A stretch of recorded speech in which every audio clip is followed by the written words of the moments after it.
go. It's me. It's that Nate Digga D, aka Bacon Nate. And you are listening to Hey Buddy, your best source for the news and reckless reviews. I mean, if you're hearing me, you already know you're listening to Hey Buddy, right?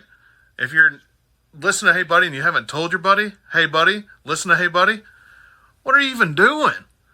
Tell your buddy, Hey Buddy, listen to Hey Buddy. I mean, it's just simple rocket science. Or pod science. I don't know what it is. But hey, buddy, listen. It's easy. It's just easy.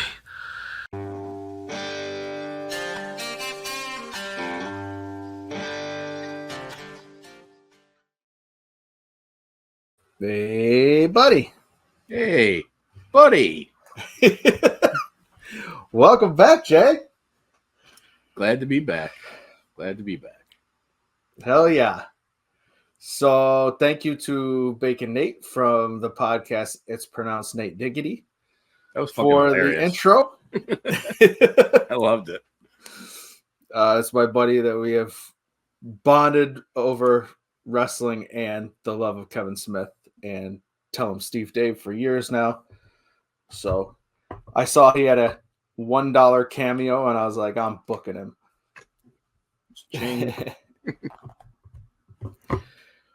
Anyway, there's been some stuff. We've had some TV shows, some movies that came out.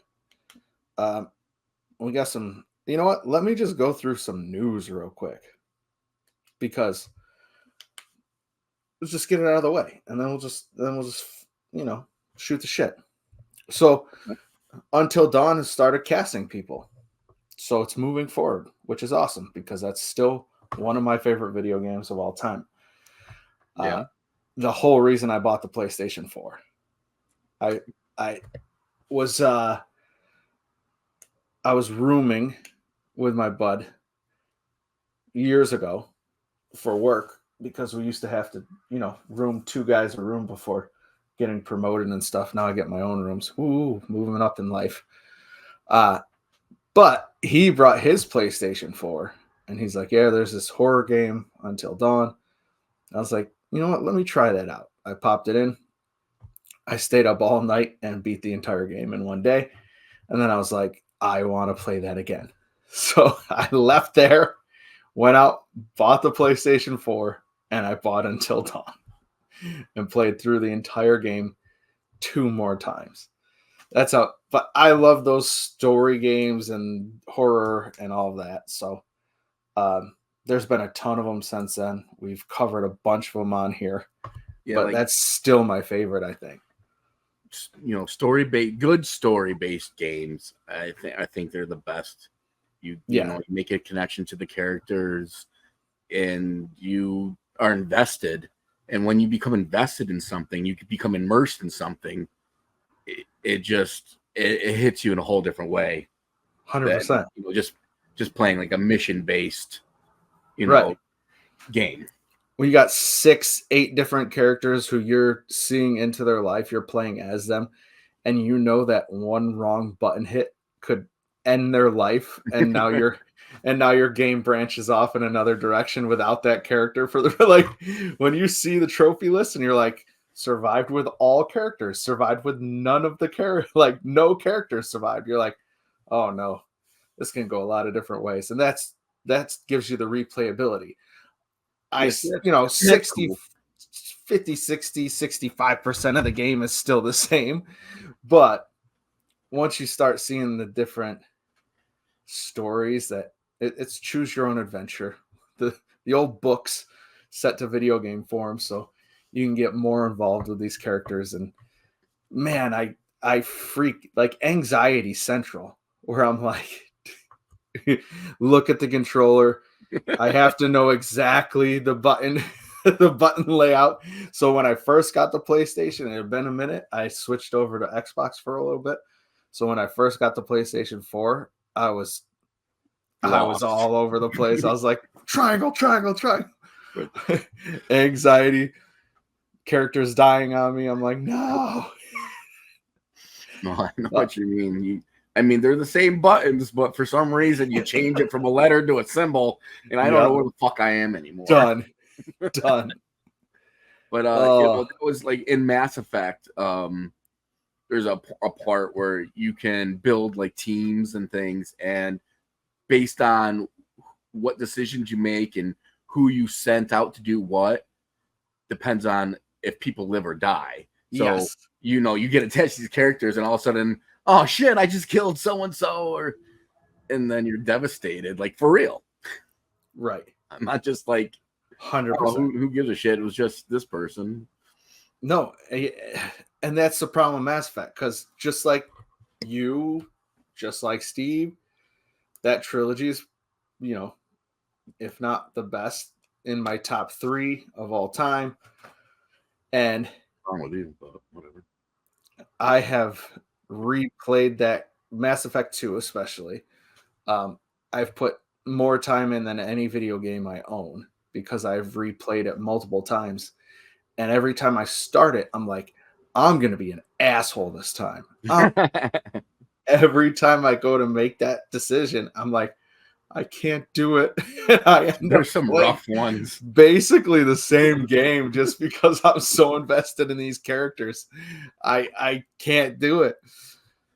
I don't know when I'm going to get around to it, but when I finally do get around to doing another playthrough, I'm going to go full Renegade with my choices. I know it's going to be tough, but I want to do it. So much harder than I thought it would be. It. I'm like, it's a video game. It's just choosing this button over this button. And still my head is like, ah. We'll see how good I do. I'm like, this is real life. Everyone's going to know you're an asshole. I'm going to play female Renegade next time I play. Yeah, maybe if I play as a female, I won't feel as connected. Because like I feel like as a female in as a space marine, you've got to be kind of like a hard ass. You can't be soft. Yeah. So you got to make the tough calls. Maybe you got to be a little bit of a bitch. I don't know. There we go. That's a good mentality. Idea. It's a good idea. I never played as a female character ever, because I wanted to feel more connected and feel like these people were me. And that's why I always had my characters look like me, everything like that. But lately, like I started Fallout 4 because I love the TV show so much that I got it. And I started Fallout 4. And because the main character in the TV show is a woman, I was like, I'm going to play as a woman. All right. And then the only other game I ever did that with was, crap. Names escape me. It's the one that Keanu Reeves was in. Cyberpunk? Cyberpunk, yes. Because the main character's name was V. And so when I met my wife, I just started calling her V. And so since my main character was V, I made a woman like that looked like my wife, because that's what I called her. But any other game, I always create a guy that looks like me and put myself in the video game. So, no, I know where you're coming from. Been the same way, but yeah, more recently I've been playing other games, and I was like, well, what if I, what if I played this, character as, as a different kind of character, and to do that, I'm going to put myself in, somebody else's shoes. What's more different than being a female? Right. Because I'm not. Right. I'm obviously not. I think. Right. Check my birth certificate here. Pretty sure it says male on here somewhere. Yep. But so. All right. Branching out from my old age. So that was a tangent. Anyway, I'm excited. I'm excited about the Until Dawn movie. Yeah. I've never played the game, but it's on my. I think on my list. It's a quick playthrough. Like I said, one night. It's like 8 hours. I spend so much time. I really spend a lot of time in each video game I play, more than I should. But that's the thing with this one, that you can't like. There's not a lot of exploring to do and all that stuff. Like, it's pretty 8 to 10 hours. Yeah, but if there's choices to make, I'll sit there for like 10 minutes and think about it. It's timed. Oh, is it? Is You it will time? get Oh, split man, that seconds. sucks. Why do you think the anxiety comes in? Like there's a ticker across the bottom. You don't get time to decide. They did that, and most recently I was playing Final Fantasy, the remake, and some of the things that you say affect things there, and you get like a little bar that goes across. I'm like, whoa, wait. And I can't even read them all by the time the bar's done. Yeah. Shit. I think you can turn that feature off actually, but accessibility features are great. Bring on the anxiety. I like it. Well, it's part of the game. Yeah, exactly. So, in other news for our buddy Rob over at the Power Chamber, Power Rangers will not be moving forward at Netflix. So you can go there and watch all these other Power Rangers things, and they were supposed to reboot the show on Netflix, and now they are not. Sorry, Power Rangers fans. They're shopping around other people though, so maybe there's hope for you. I'm sure somebody will pick it up. I thought the latest reboot movie was probably the best thing I've ever seen of Power Rangers. I know I'm to diehard Power Rangers fans, that's probably blasphemy, but I really, really enjoyed that new one. And, it didn't even get a sequel. So I don't know where Power Rangers kind of lands with today's audience, because it doesn't seem to be, I don't know, hitting the right marks to get sequels or reboots or anything. I haven't really watched any of it since I was a kid. Yeah. I mean, honestly, until that jumping on Power Chamber thing. Yeah, I haven't really even paid attention to it. That's where I stand. And I was like, so Rob started Power Chamber, and I was like, you know what? I grew up on Mighty Morphin, so I'll go back and watch some episodes and talk about them, and it's been fun. I was just on one the other night. It'll be out soon, and it's fun revisiting. We'll see where they land. And then finally, I don't have a lot of news for you because I don't really pay attention. I'm sorry. Yo Broski episodes are a little bit different, and you don't get as much news as when my cohort Steve is on. So, but this is pretty cool. We got Deadpool Wolverine coming out next month that everybody in the world is looking forward to. So Hot Toys, my least favorite thing in the world, because I love these figures, and they're so expensive, unveiled Hugh Jackman's Wolverine. Looks just fucking like him. Yeah. And, it's a pretty price point. It's like the other ones, somewhere around $300, $350. It can get so much worse, though. It can. And once you get into the giant statues and everything, oh, yes. I was looking at a $900 Jean-Claude Van Damme Bloodsport. Oh, God. On there. I'm like, they have a $20. That much of a fan? Did you get the $20 one? No. I'm not really a big action figure collector. I actually like statues more. Oh, okay. So the 900 was a giant statue. Yeah. Like, I've started a collection. I've got God of War hammer. I've got the Venom statue from the the Spider-Man game. Yep. I've got the big robot mammoth. Something Tuskage. Yeah. Something, it's escaping me right now from Horizon games. So I'm starting to get into, like, especially video games, statues and things like that. But those are cool. Those are all, but they're all a decent size. Yeah. These ones that, I've seen them from Sideshow Collectibles and everything at New York Comic Con and things when I go. And these things will be like 3-foot statues, 3 foot wide. Gorgeous. That's why they're like $1,700, $2,500. Gorgeous. But I'm like, that is huge. I have nowhere I could possibly put that at all. You know what I'd pay stupid amounts of money for if I could ever find it? What's that?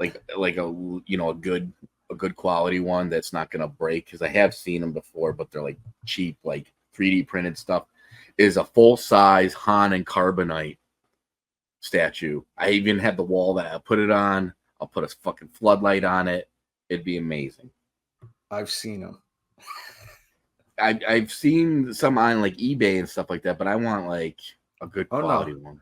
I'm talking for sale though, or just for show. Unfortunately, we're a little bit late with the for sale, but this wrestler I follow who lives in Florida, not far from me, had 2 of them, and he was selling one of them for one. I think he was looking for cash, but he's never had a blowjob by me though. That's cash money right there. Oh boy. Yep. On with the show. You know what I am gonna get though is I 100% am getting one of those popcorn buckets for the Deadpool Wolverine movie. Oh yeah? Yeah. For your OnlyFans? No, it's gotta go with my collection. The last one I got was the Ghostbuster Trapper. Yeah.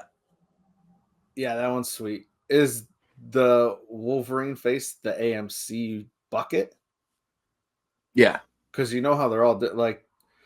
I think Regal this one's going to be uniformed across, but yeah, I know sometimes like AMC and Cinemark they're different. Okay, but I think this one's going to be the same everywhere. No, the Regal one's different because I don't go to Regal anyway. They won't show off the Regal one.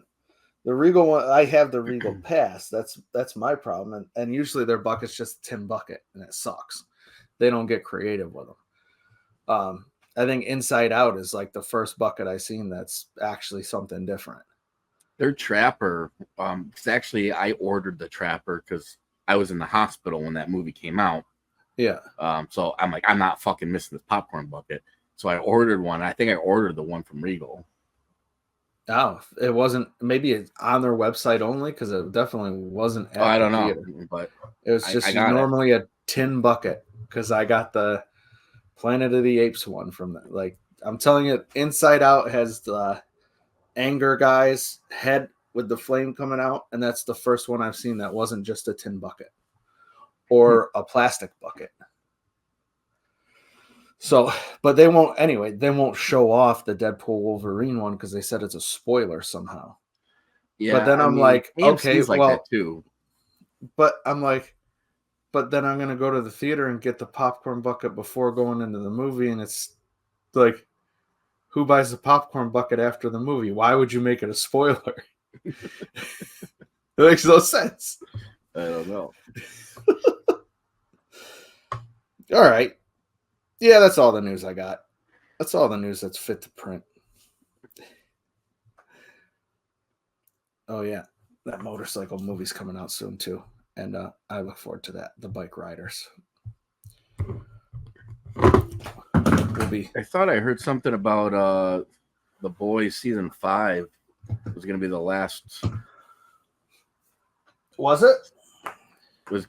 I'm not 100% sure. I mean, I'm one of those news readers that don't open the articles and they read the blurb, so I don't know if they're clickbait or.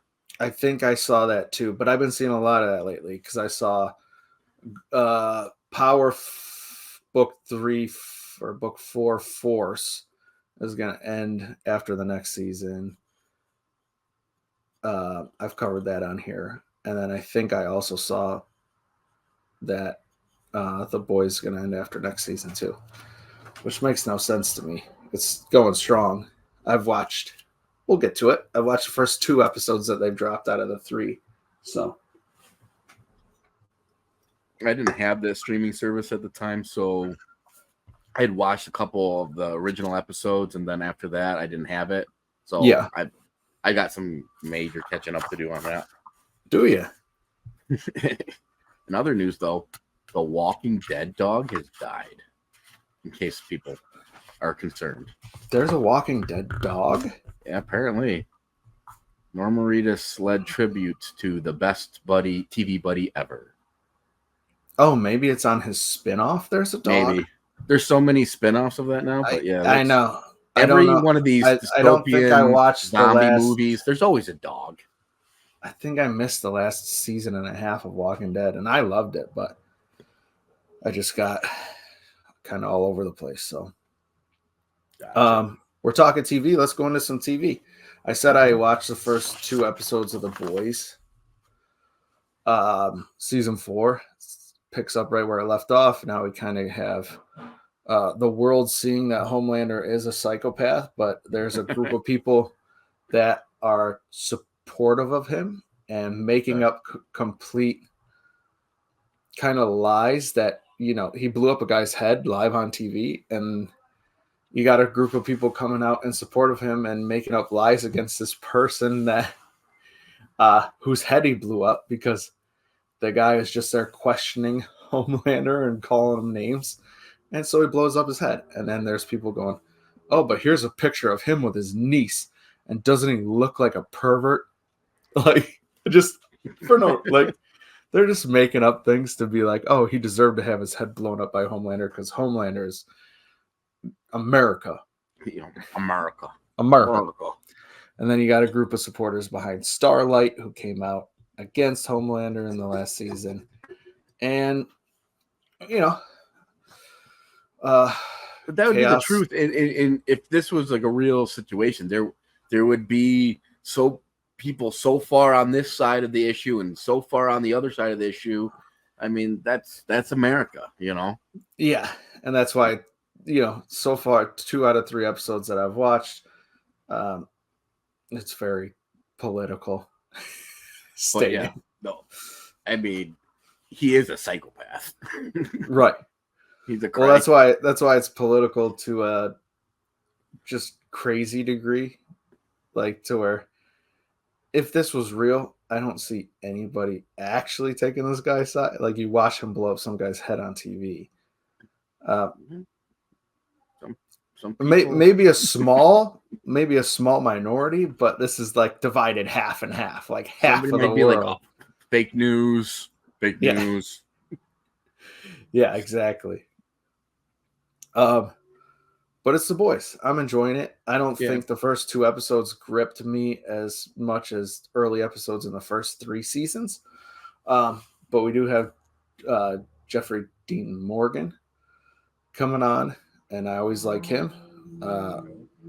And I'm excited to see where this season goes. I mean, every time it comes around, I mean, it's usually, a big topic everywhere I turn. So I gotta spend some time and binge that. Yeah, luckily they're all short. They're short seasons, so it shouldn't be that everything's bad. Short these days. It's like 8 episodes. Yeah. I'm like, wait. Yeah, exactly. I want more. Exactly. Before we get into the one we both watched, I also watched Eric over on Netflix. Eric is what it's called, starring Benedict Cumberbatch. Oh, I have no idea what you're talking about, but I know him. I do know him, and you know what? People might hate me for this, but I'm not a fan. No, of Benedict. Of him? Yeah, he seems very, at least in what I've watched him in, and granted, I've never watched Doctor Who. I think that's what he was on before all this. I think. I don't know. But he's just very monotone. Like, in everything I watched, he doesn't give much personality. He's very monotone, very nothing to this guy. And that's what I wrote about Eric. It's eight episodes of a TV show. Cumberbatch plays a guy that works for like a Sesame Street production, like Muppets and stuff. Okay. And it's his show, and he's one of the puppeteers and all that stuff. And, you know, he brings his son to work every day. His son sits there while they are making the show. The show's not doing great. So they're like, hey, maybe we need to introduce a new Muppet. And he's against it. But at the same time, his son overhears all this. So he starts drawing his own Muppet. And that's this big blue Muppet named Eric. Okay. So his son goes missing. Completely disappears. And so this guy starts drinking, trying to find his kid, and then starts seeing Eric, like walking around the streets with him. In his head, he sees this Muppet that his son drew, and it becomes... I want to... It comes, but it doesn't become like a buddy detective kind of thing, because this character is in his head, but it doesn't show up enough to make it like... That's what had me interested. I'm like, oh, this guy's going to be losing his mind. He starts seeing this Muppet. He's going to be talking to it. He's going to be just out of his mind. And I was like, I'm interested. But it doesn't show up enough. There's not enough interaction. There's not enough. It just all seems very dull and boring. And I just expected so much more out of this. A couple years back, there was a comic adapted for TV called Happy. And that's what I thought this was going to be more like. That show had 2 seasons and was fantastic. Fantastically just insane. So I say skip Eric and go search out Happy and watch the 2 seasons of that. Not the Happy Time Murders.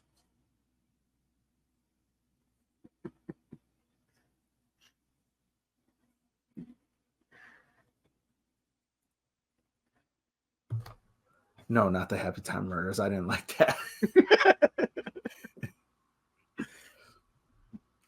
No, Happy is a drunk detective that sees a floating a tiny unicorn with wings.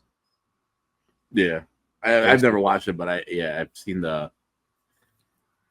And if I'm not mistaken, I think his daughter gets taken or something in season 1. So it's very similar, except one's awesome and the other one sucks.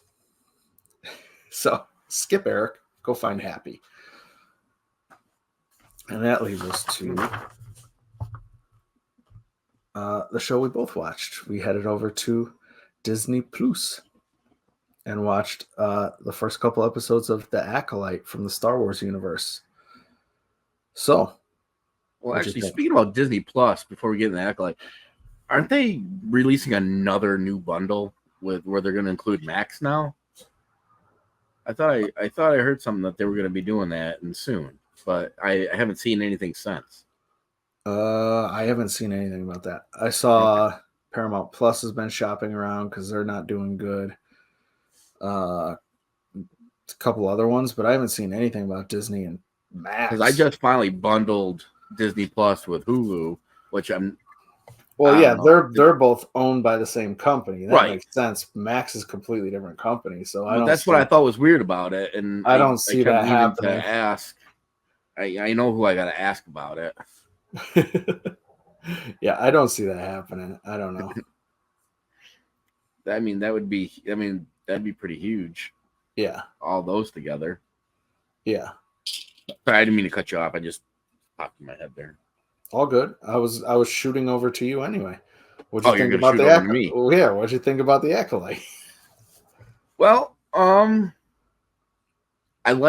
really like the coming into watching before even seeing the show, just hearing about it and seeing things, I got really excited because the Jedi were always supposed to be kind of like space samurai. Yeah. And what I was seeing in the the trailers for this is, here we are, we got space samurai. They're the law of the galaxy. They're going around, keeping the peace or keeping the order or enforcing their will, what have you. And then you Right. have these space shinobi, space ninjas, fighting back. And this is, the creation of the dark side of the force. I like the idea of, I was hoping for, a darker story. And I thought that's what we're going to be getting into is, because we've seen the light side. We've done tons of movies about the light side. We talk about the dark side being bad, but I want to see the bad. I want to live in the bad. Oh yeah. So I was very excited going in.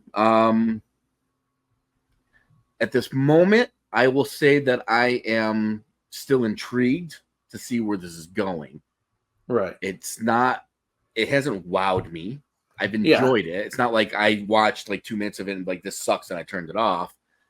I think it's in the par of what we've been getting in Star Wars television. Yeah. I mean, as long as it's better than the Book of Boba Fett, we're doing okay. Because I have to say, that was the biggest disappointment I've ever had in Star Wars. I'm with you. That I did not want to see an old man float around in a frigging back-a-tank. Yeah. For 8 episodes or whatever it was. They ruined Boba Fett for me. 100%. As a child and an adult until that happened, was probably one of the most badass Star Wars characters next to Darth Vader. Yeah. And they fucking destroyed him. 100%. Couldn't agree more. I mean, I still like the character, and I would still watch if they tried to do something more, but they would really have to wow me on that. But back to Acolyte. It's for me, it's not an Andor yet, where Andor was slow, but it had big payoffs. It hasn't paid off yet. But I'm definitely very interested, and always yay lightsabers. You always can entertain me with lightsabers. And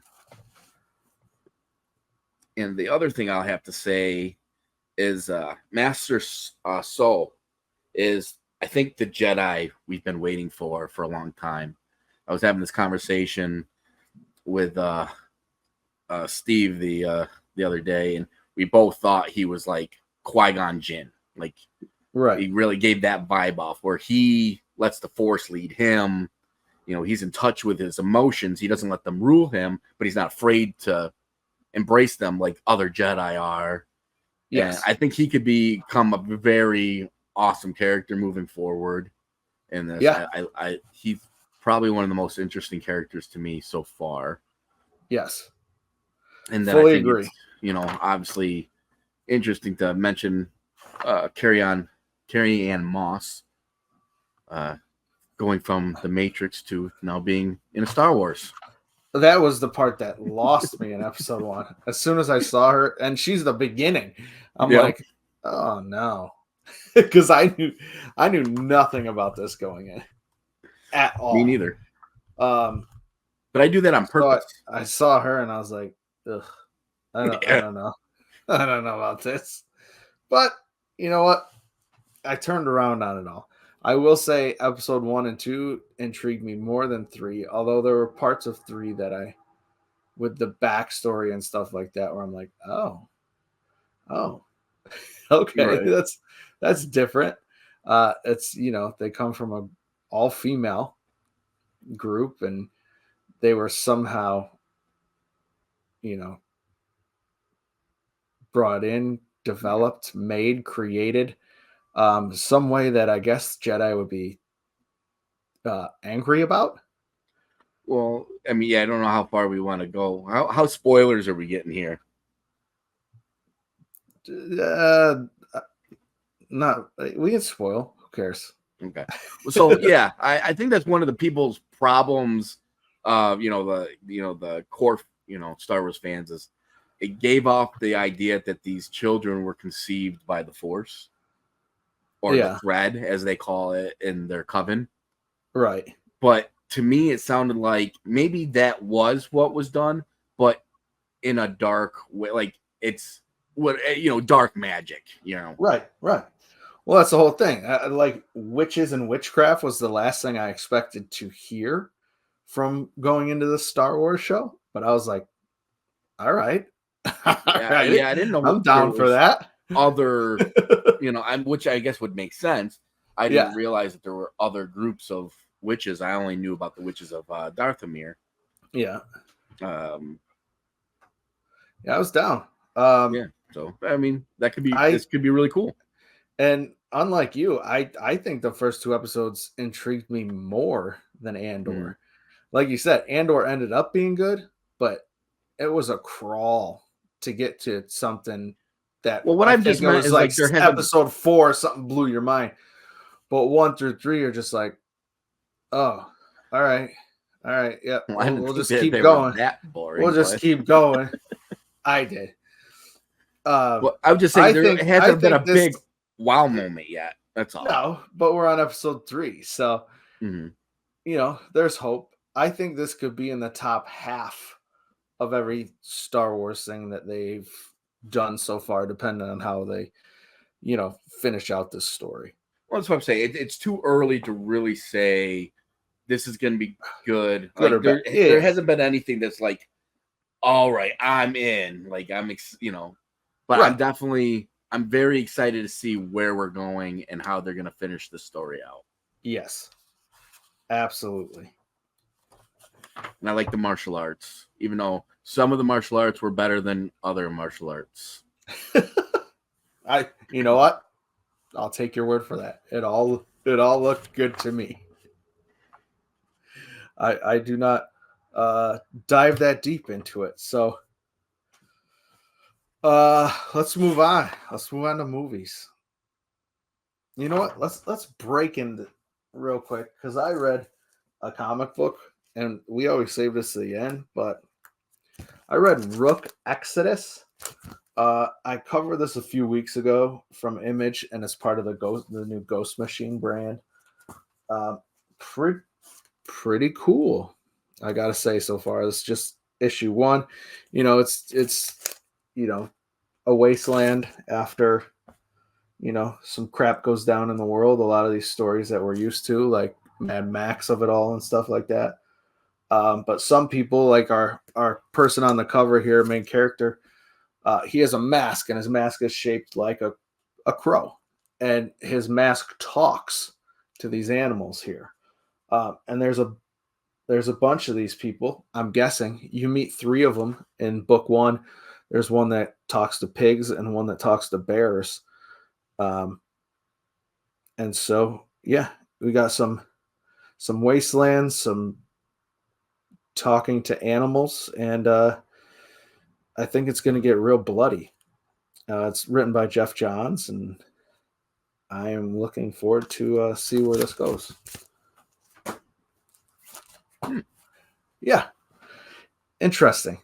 This is something that with even like Twisted Metal that came out on TV last year and stuff like that.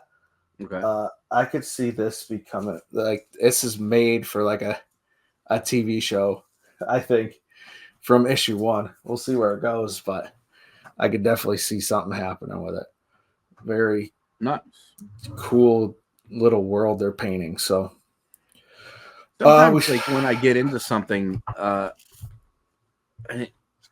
think as I'm getting older, I start to appreciate the creator when they make a world to be in. Not just this is the story, these are the characters, but they got a cool kind of lore going on within the story, making it, giving them more depth and making more interesting, really. Right. The rules and laws that people follow in this world and all that, like it. Yeah. They create everything. They think of, depending on how deep they dive, they think of everything in this, like Game of Thrones, like completely different world than what we live in. But, they come up with all the rules and laws of their lands and the different lands, and different people follow different things. And like, it's just so cool. And we'll even just go back to like real quick back to the Acolyte. You know, one thing I didn't say, you know, within the Star Wars, whether the stories are good or not, they're still giving us cool spaceships. They're still giving us cool aliens. Like the world is still cool, regardless of what the stories they're telling. The lore, the world. There we go. Galaxy. That was my problem with Andor. Not enough aliens. I think that's what it was. You know, that was more of a human based. You're still in Star Wars, man. You're still in Star Wars. They could have thrown a few Give more me aliens. the aliens. There, you know, give me the. There's lots like, of aliens in he's this. He's in a prison at one point, and it's all just humans. Well, maybe that's all human prison. Maybe they segregate. I don't know. It looked like it to me. So I enjoy seeing different species and everything. Like the world, like just get creative. You could do anything with this. You could create aliens we've seen before in the past, but look a little different. You can create whole new species. Like, go for it. That's what I want to see. All right. Well, we've also watched some movies. Yeah. You watched the newest one, so I'm gonna start with what do I got here? 6. I got 3. Nice. So yeah, let me just hit these. I was on an airplane, a couple airplanes, as I always am every week, and I watched this movie called Downtown Owl, which came out recently. And you're giving a look like, I've never heard of it. Neither did I. But it said new releases. New releases. All right, I'm gonna click on it. And well, I shouldn't have. This is my lowest scored movie of the week. It's basically a story about nothing. It's one of those movies that it just drops you in the middle of a person's life, and you're like, hey, this is a day, week, month in this person's life, but nothing really seems to happen. So you're just watching, you're just like, when's something going to happen? Like, it's this teacher whose father dies, and she moves to this town to teach his class. This small town, but she's married, and her husband doesn't come with her, so she's like talking to him on the phone sometimes. She's teaching this. It's a very small town. That's what the movie's about. A very small town where everybody knows everybody, and like that's it. So, and that's it. She moves to a small town. You know, some crap happens in the movie, but nothing like of importance. So I also went over to Netflix and watched something I did enjoy called Hitman. Okay. Did you hear about this? Did you see this?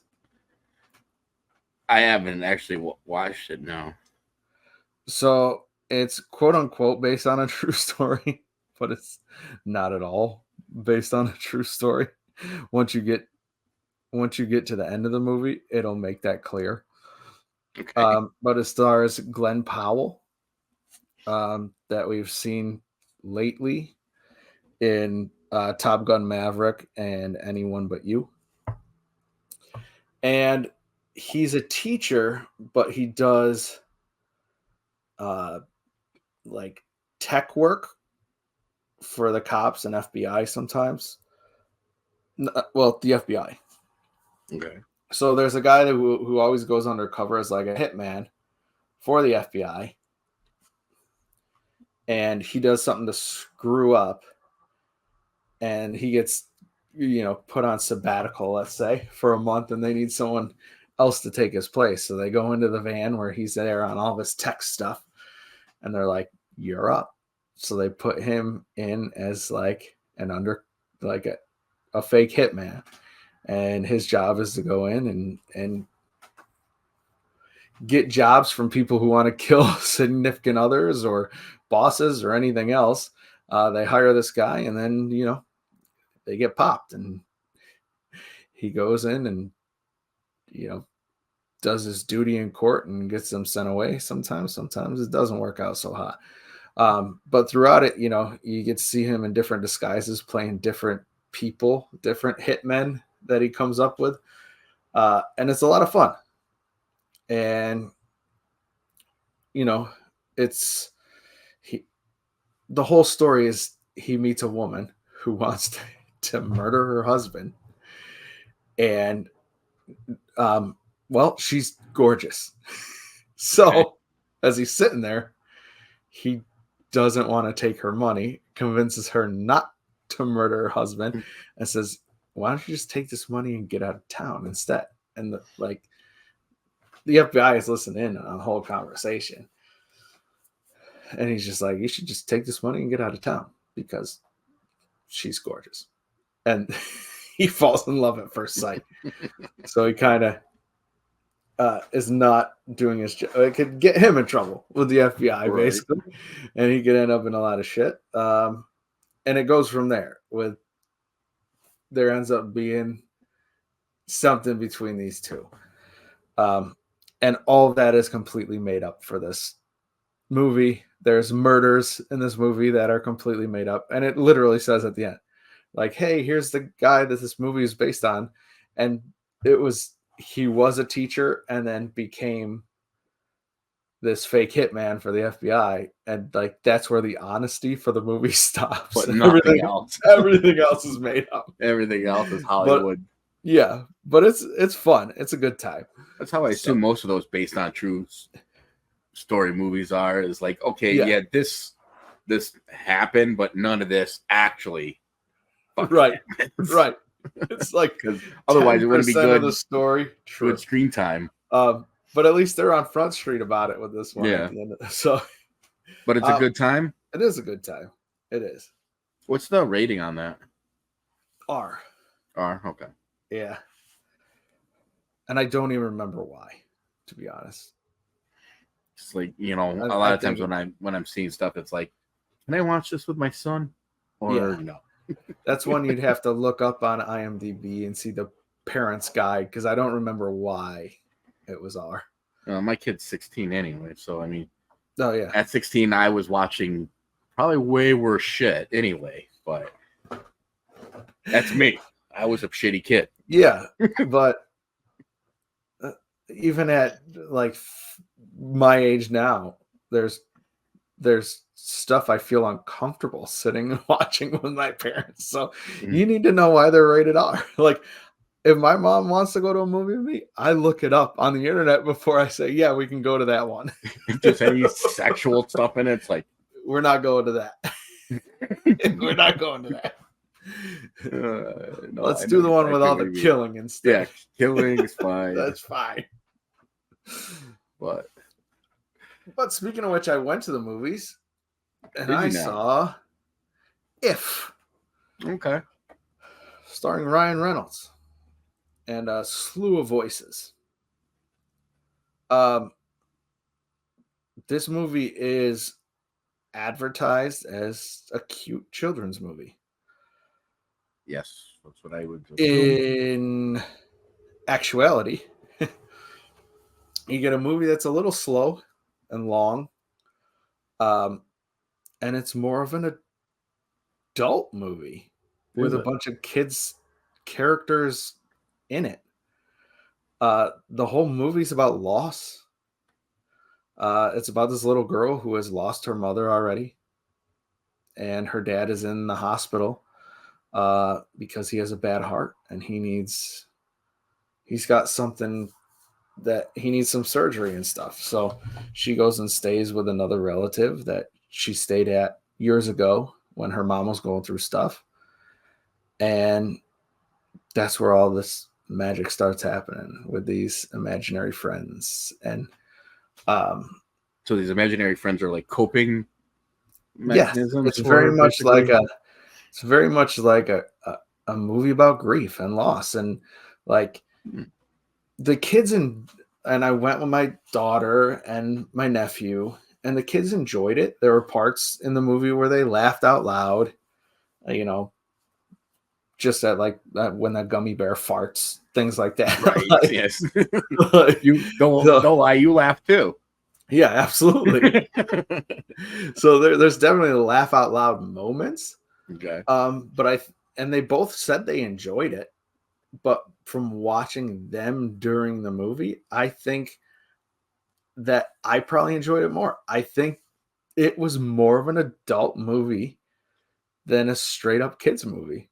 Yeah, But on I here still it thought doesn't it say was family good. movie. It says animation comedy drama. Yeah. Yeah. I mean, that's true. It is an animation comedy drama. Yeah. That's accurate. Exactly what it is. That's accurate. But when you watch the previews, it's just like, hey, look at this creature. Look at this creature. Look at this creature. That's what I Imaginary saw friends. Blah, blah, blah. too. But Was from the previews, it just looked like, I mean, Ryan Reynolds is obviously a treasure, but I was like, yes. well, what is this kids movie? It's not for me. I don't have little kids, so it's not for me. But Right. now from just you talking about it, I'm starting to wonder maybe it is for me. I liked it. I think I enjoyed it more than the kids because it was a deep movie, a deeper movie than I thought I was getting into. So, and yet there was some laughable moments and some But fun and there's some, always nice when they do movies that you can watch with your family and you can actually be the one that enjoys it, where most of my experience, you're watching some movie for the 90th fucking time that you have no interest in watching at all, but you're doing it because it brings your child so much joy. Absolutely. Yes. So it's nice when you can actually enjoy it too. Yeah. Yep, I'm with you there. That's it for me for movie going, but I know that you saw something. So yeah, I went to the online world, the dark web, and watched Bad Boys Ride or Die. I will start out saying right off the bat, I think this movie was meant to be seen in a theater because it was a little underwhelming watching it on my television. But I think that's only because you're supposed to, it's supposed to be on the big screen with lots of, loud Explosions, speakers gunfire. and things like that. And I was kind of just watching it in the early AM quietly, it was probably the wrong time and place for it. But I will say that,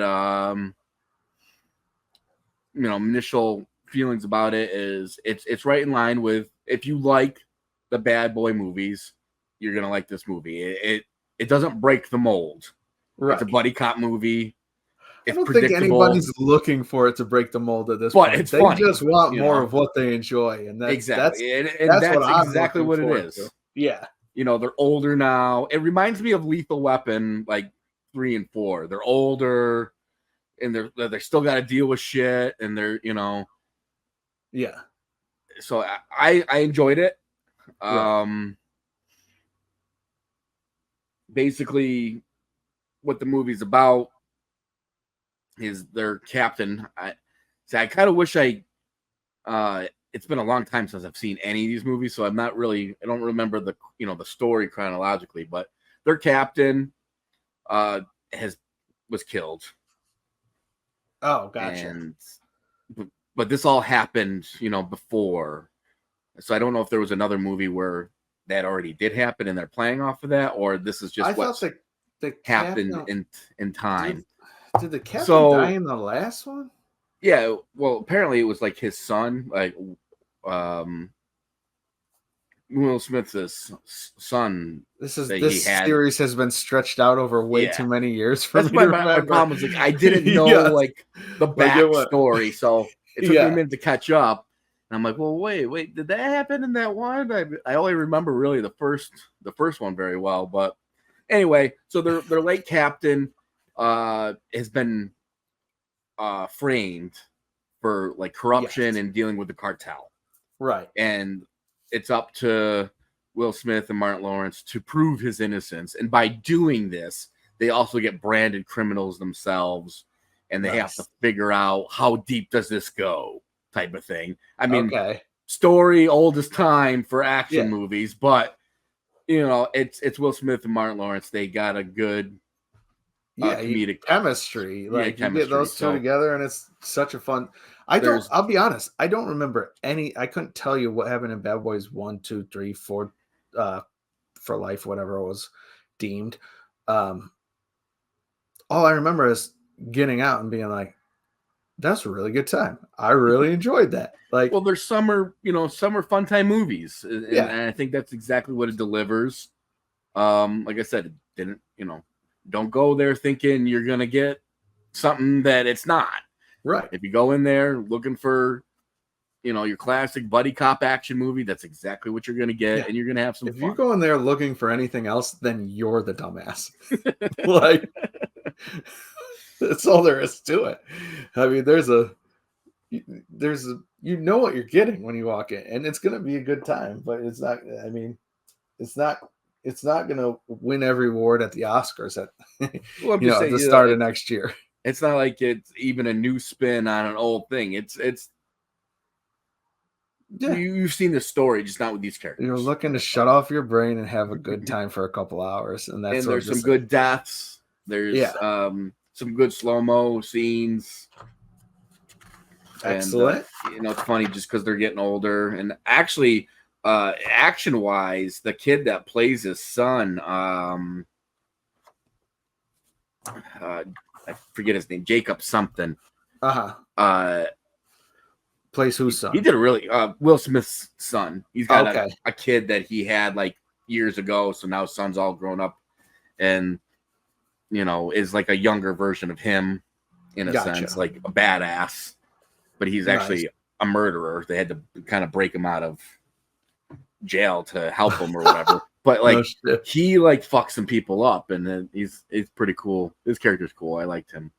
Nice. Good deal. So yeah, I can't wait to watch that myself. Yeah. I kind of wish I went to the theater now. I was gonna go because I had family up and we were kind of looking for something to do, and I was like trying to look at the movies. I'm like, there is nothing out in the theater right now, and I was like, kind of really disappointed in that. Yeah. I was actually like, they had re-released some of the Lord of the Rings movies, and I was like, well, maybe we'll go see that, but nobody else really wanted to go sit through a 3-hour movie with me, so I didn't go. I'm with them. I just remember watching it when I was a kid, and it was like, that's the place to watch that movie, and absolutely.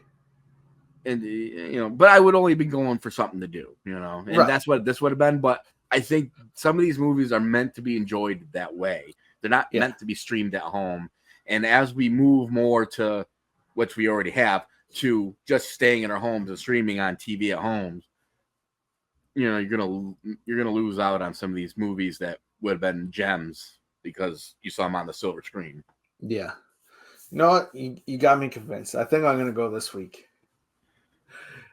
I think I'm gonna finally go this week. Nice. It sounds like a good time. So let's switch gears over into video games, huh? Was it last week? It was just a few days ago. A couple days ago, we had the Xbox Showcase. Yes. 2024. Whoo, that takes up the whole screen, unlike everything else I put up there earlier. Quite a bit announced. I did not watch this. I do not know anything about it, so I'm looking to hear about it because from what I've heard, it was probably the most impressive Xbox Showcase they've had ever, or if not, then for a good while. Well, I just in the past couple of years actually started paying attention to this stuff because if anybody knows my story, I was so unplugged from everything that I'm playing catch up still to this day. But yes, I mean, last year's was cool, but it was a bunch of like coming in a couple years. Yes. Are cool things. Well, the cool things are finally here. It's going to be here either at the end of this year or by the end of the next year.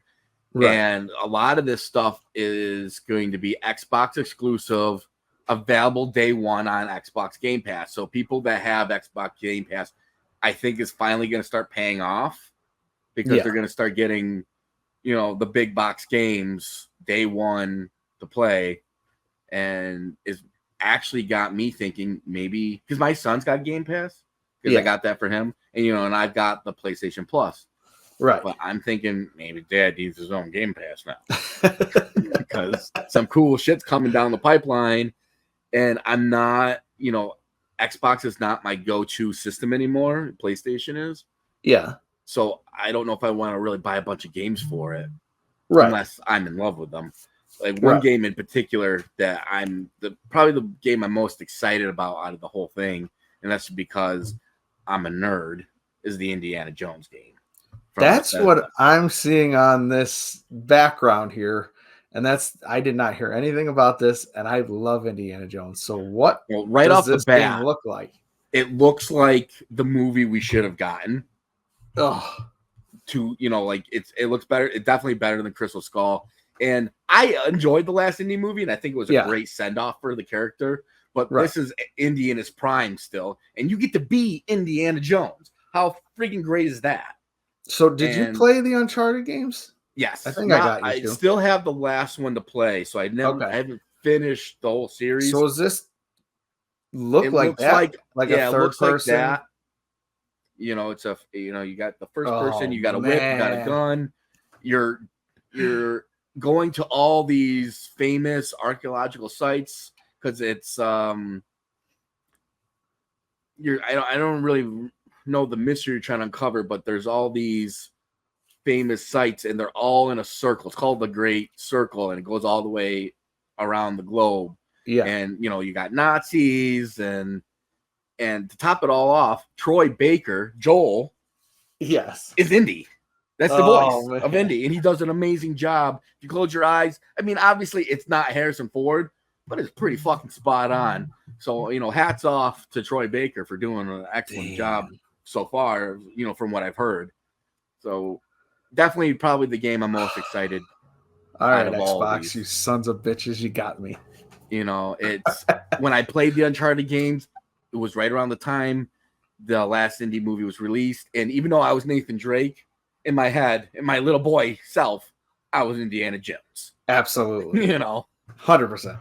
So I'm hoping Nathan Drake's a pretty badass character too. I've grown to love the character, but I love Indiana Jones. Yeah, I was pretending I was Indy there for a little bit. Damn it! Damn you, Xbox! All right, and you got to be honest, right off the bat, right out of the gate, they showed a preview for the new Call of Duty. Now, Call of Duty is not my game. I'm not going to sit here. I'm not on point when it comes to these first-person shooters. I'm getting a lot better. Yeah. But my son still smokes me. Yeah. But the new Call of Duty Black Ops 6, it's the story looks great. I think this is going to be the first one I actually sit down and complete the whole campaign, not just play for a few seconds. It's set in the early 90s. Right after the whole Cold War thing. And I kind of forget, but basically you have to go undercover and nothing's what it seems, and you just do yourself a favor. If you're even remotely into shooting games, go check that out, because this seems like a badass action movie, and again, you get to control the character, so that looks cool. I love Call of Duty games, but do you? I do, but I am 1 in a billion here because I am one that gets on and plays the complete campaign, and that's it. I hate playing it online. You don't do the online stuff. I hate the online stuff, but I'll play the whole camp. I've played through 5-6 of these games all the way through, complete campaign, and there's definitely there's better ones and ones that are lesser, but I have a good time with every single one of them. So I'm looking forward to that. Yeah, it looks like a really cool story, and I think it's going to be a good time. I mean, obviously, Call of Duty is such a huge series. It's probably one of the biggest games of today. Oh, absolutely. One of the biggest. And again, it's available day one. Yeah. On Game Pass. The one probably a $70 game. The one that was sent to me, because people who are close to me know I've never been an Xbox guy except for one not brand of game, one, what's it called? Group of games here, and that is Gears of War. One series. Okay. Gears of War. There's a lot of Halo people out there, but Gears of War is probably the only series for the Xbox that I've played through every single one of these games that exist. I did not know that. So this one goes back in time. This is basically Gears of War day one, when all the shit goes down and creates everything you've been playing through in all the other games. So I was sent this trailer, and this is Gears of War. Like I said, for Dawn, Until Dawn on Play, that's what made me buy PlayStation. Yeah. Gears of War is what makes me buy every single freaking Xbox that comes out.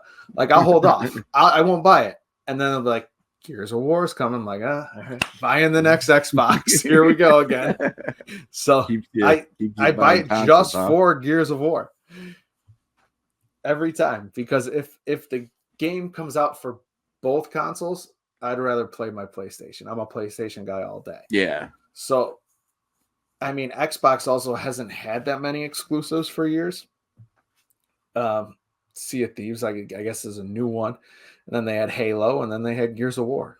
Like, so it's been Gears of War. This is the only reason I go to the Xbox. And actually, Mass Effect was for part 1 and 2, and then PlayStation got it. That's where I originally played the first Mass Effect. Yeah, the first 2 I originally played on Xbox. Stopped right before the end because it was like, it gave that warning that, if you go on beyond this, you're, past the point of no return. Yes. And I thought there was decisions that I didn't know if I wanted to make yet, so I stopped and then never played again until oh, geez. That is a long pause in decision making. Yeah. And then it turns out the thing I thought I could do, I couldn't even fucking do anyway. So it was a waste of time. I should have just played it. Oh, it's hilarious. But yeah, though, there's a lot of some expansion games that are coming out. Like there's the new Starfield expansion. And I haven't booted up Starfield since it came out, and I played through it a couple times. Yeah. But it sounds like since then they have done, as Bethesda does, they've upgraded things. They've upgraded the maps. They upgraded some of the gameplay. Like some of the things that people were griping about, they're fixing as they're going along. In another 5 years, this will probably be like an amazing game, like where people wanted it to be when it came out. But they have a new DLC coming out for it. Shattered Space. Okay. And it sounds like it's going to be centered around the House of Varun, which was a group of snake worshipping, snake spirit worshipping zealots, basically. Okay. And it sounds like that's where the story is going to be based around. I don't know, going after them or dealing with them, or I'm definitely gonna load it up once it comes out because I had a lot of fun playing that game. Different. Yeah, because it's a sci-fi, exploration first-person shooter. I love exploring, and I love space exploration. We heard about that earlier. Yeah, you put way too much time in. Yeah, it sounds up your alley. Like when I first played The Last of Us, even though there is stuff to find, but it's not like a super, I was going to every little corner and walking around like all the edges looking for shit because that's the way my brain works. If you go this way and I can go backwards, I'm like, what's behind me? Before I go forwards, what's behind me? Yes, I do that quite often. That's why games do take me a long time. But, and that was the cool thing about Starfield is you could go everywhere. It just they just made it sound like a much bigger game than what it actually delivered. But I think as time goes on, it's going to be that game. And this new expansion looks like it's going to be a fun time. Very cool. Also, Fallout 76 is getting an expansion. I see that. And, I don't see a lot of love for 76 though. Because I talked about it on here. I love the TV show. Yeah, And that was a great when I show. looked into it, I was like, hey, what should I go and play? And everyone prefers 4 over 76 still. So, I've heard but that the too. expansion's coming for 76. So maybe I bought the wrong one. No, probably not. It's just, I mean, some of this stuff, there's online communities too, aren't there? I don't know. No, you don't know. I've never played Fallout. You're talking to the wrong guy. I was going to play it right after I watched the show too, because I'm like, Yeah. this is cool. I wanna now dive into this world. Right. But the GTA Online bug bit me, and I haven't been off anything since. Gotcha. So I know. I'm looking at 6 games sitting in front of me right now. 2 of them still wrapped. I'm looking at 2 that I couldn't wait to play and still have to finish. One that I just started, and and then there's GTA, which is probably the next one I'm going to play again too. So that is what it is. Another game that I saw last year, that I was interested in was a South of Midnight. It looks like an action adventure game, and the art style is kind of unique. It kind of is all like knotted and twisted, and it seems like it's set in more of like a Louisiana bayou like kind of setting. Nice. And you're this girl who has some kind of magic abilities, because she's able to like float herself up to things and jump to things. I don't know exactly what her abilities are, but you're looking for your mother, but you're riding a giant catfish. I don't know. It just seems intriguing. Right. So that is, they gave us another trailer of that, and it's still looking pretty cool, and it showed more of the gameplay aspects. The first time it was more cinematics. Yeah. And this time you got more gameplay. Another game that did that also, which I'm definitely on board for, is Fable. I played the original. Yeah. Talk about a game that's been gone for a long time, but one of the first that, like, depending on your choices, changed your gameplay. Yeah, I really enjoyed that game. I was excited to see that they're doing a new one. But to be honest, when I watched that first trailer from last year, I was like, what the hell is this game? Like, this doesn't look like Fable to me. This trailer shows you, okay, it's still Fable. Yeah. You're just in a much bigger world. Okay. Of fantasy. So I'm definitely excited to play that. Yeah. Then they got some indie games. One game that actually it's going to sound dumb when I say it, but I think it could actually be one of those things that like you play a couple times and have like a fun afternoon with.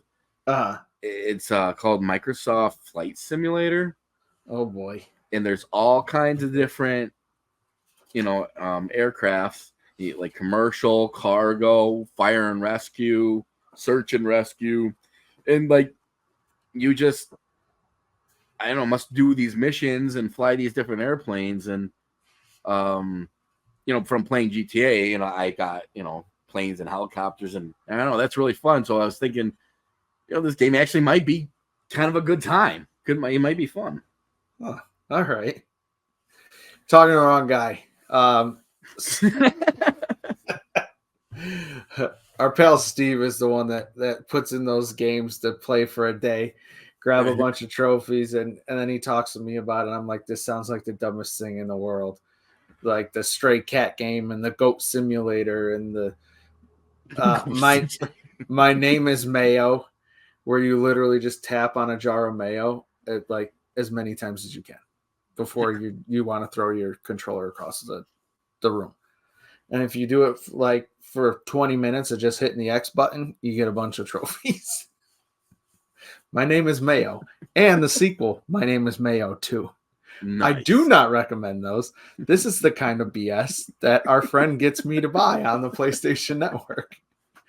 Because you're a trophy whore, right? I was at one point, and now I'm just like, this is not worth it. I can't get this time back in my life. I like to collect, so like the trophies. I keep telling myself like I'm not going to be worried about the trophy list this time. Yeah. No, I'm always worried about. There's certain ones that are like that is going to be impossible for me to get, and I have to let it go. But it's so hard. Like I know I'm never going to be able to get this. Like I had a hard enough time just playing this game on normal.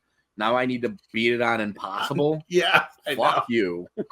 Not happening. Though I did that with The Last of Us. I did permadeath and grounded. Jeez, I got that game 100%. You did? Mm-hmm. I beat The Last of Us and got 1%. One. Well, not my first playthrough. 1%. Playing through the whole damn game. That was the worst trophy game of all time. 1. What? Do you know the Life is Strange game? I do.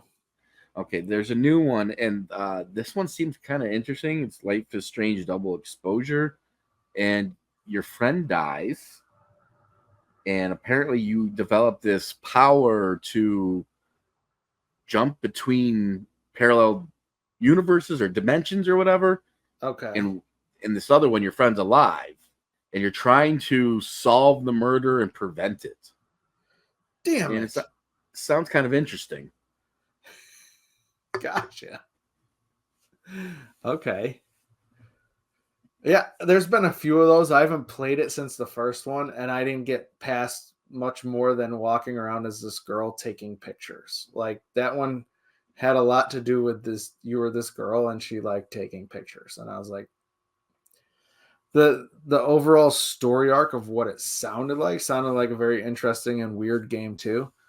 But I put a couple hours in. I was like, yeah, I'm out. Gameplay not for you though. I'm out.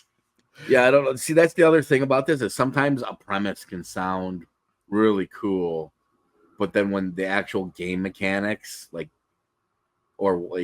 actual, you gotta still pull me in. Yeah, like if it takes too long for you to pull me in, I'm already out. So, but that was the first one. Who knows? I know Steve's wife played the second one or third one, I forget, and really enjoyed it. So maybe it's become a whole different series than that initial. Because the initial one I played, it came out in 5 seconds. Like was a chapter 1, chapter 2. That you bought it in the chapters as it was released. Okay.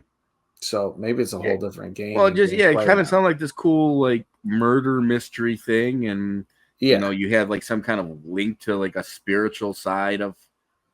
No, it sounds cool. Yeah. Definitely. It sounds like an idea I had in my head. And I was like, this would make a cool premise. And now, well, somebody else thought so.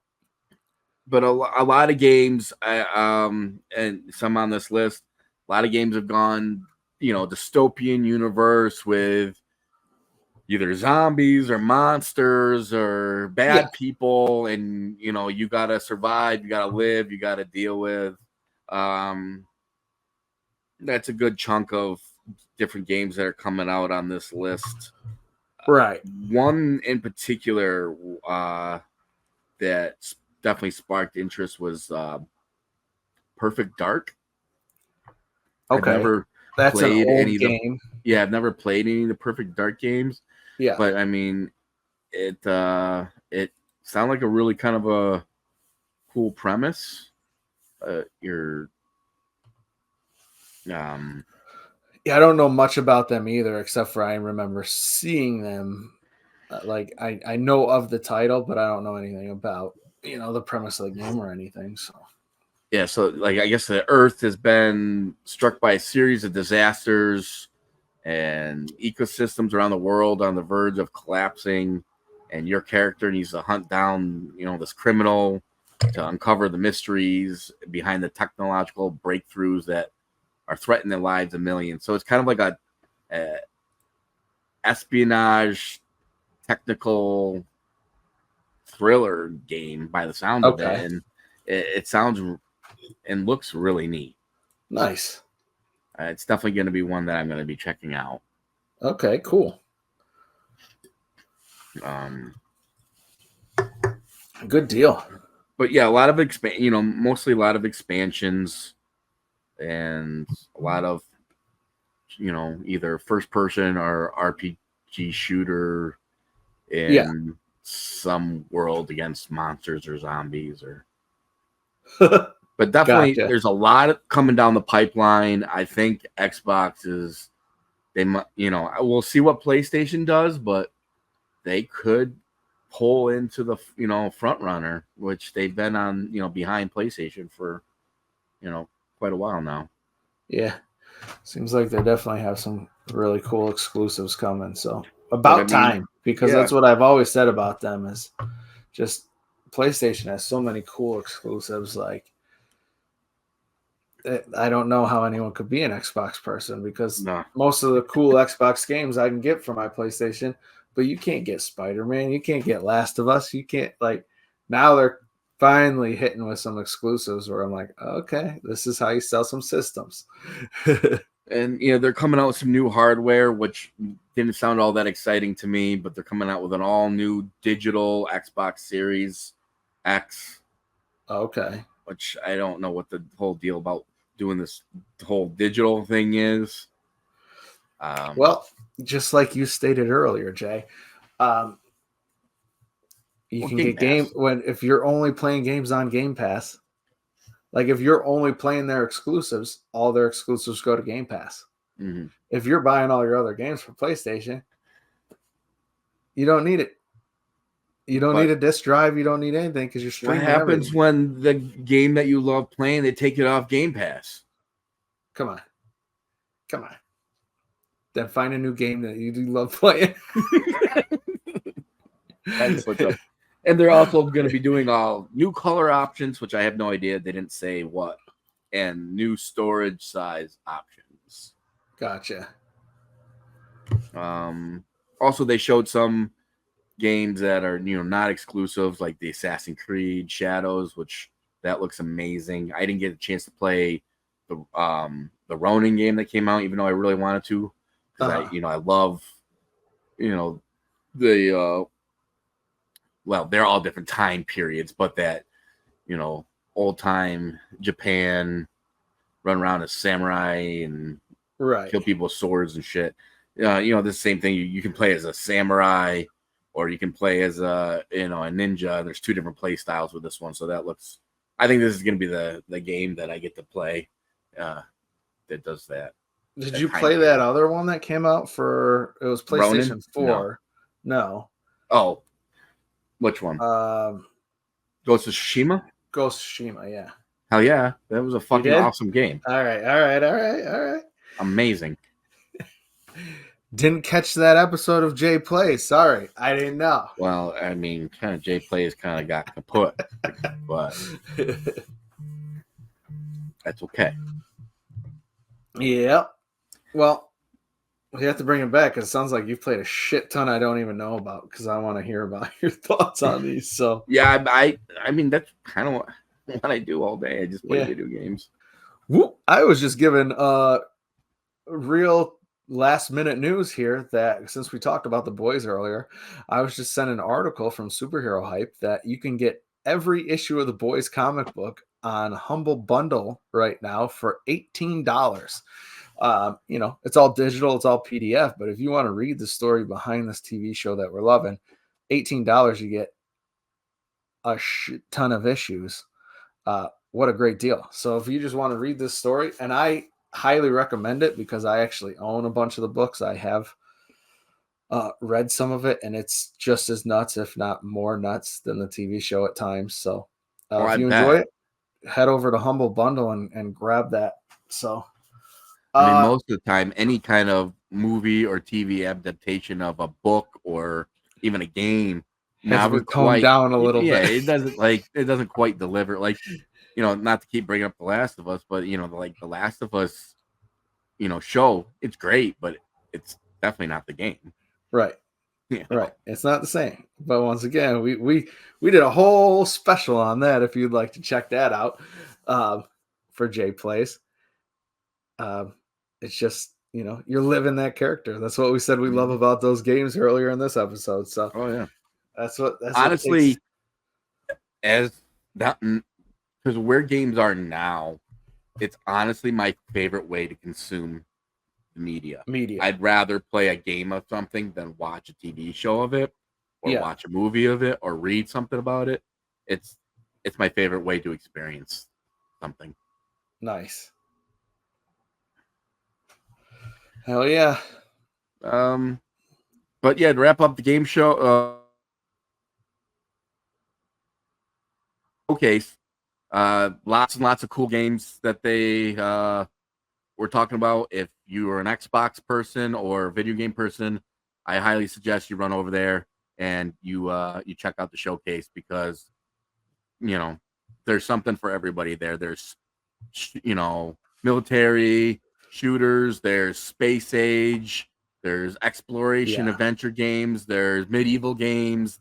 There's a lot. I'm going to have to go watch some of these trailers. So, yeah, if you're watching this on YouTube right now, you see a huge list of them over our pretty faces.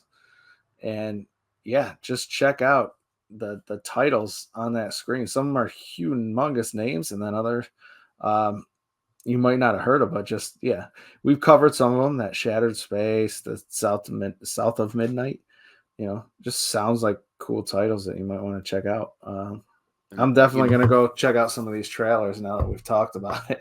Yeah, usually I'm like, Xbox. I forgot to talk about, I'm sure. Like, there's going to be, like, somebody at home is going to go and watch it. But why the hell didn't he talk about that? Why didn't you cover this one? Yeah. So. This one looks better than everything he talked about. All right. It's been a couple of days since I've seen it, so it's not all fresh in the brain, and I didn't write anything down. Like, right. I'm just rambling on. That's why I'm rambling on. Okay. Cool. Sounds like a good time. Yeah, go check out those trailers. Check out what we talked about. And until next time, I have been Joshua Reckless. Please check us out at heybuddy.com. Check us out on the socials at heybuddypod. Check us out on Patreon, patreon.com/heybuddy. And once again, thanks for joining me, Jay. You got anything to plug? No, I'm not doing anything, so it's not back yet. Just maybe soon. Maybe soon he'll have something to plug. But we've enjoyed having him on again with us this week. So till next time. Peace. Hey Buddy was brought to you by Steve, Wanda, John, and Sharon. Thank God they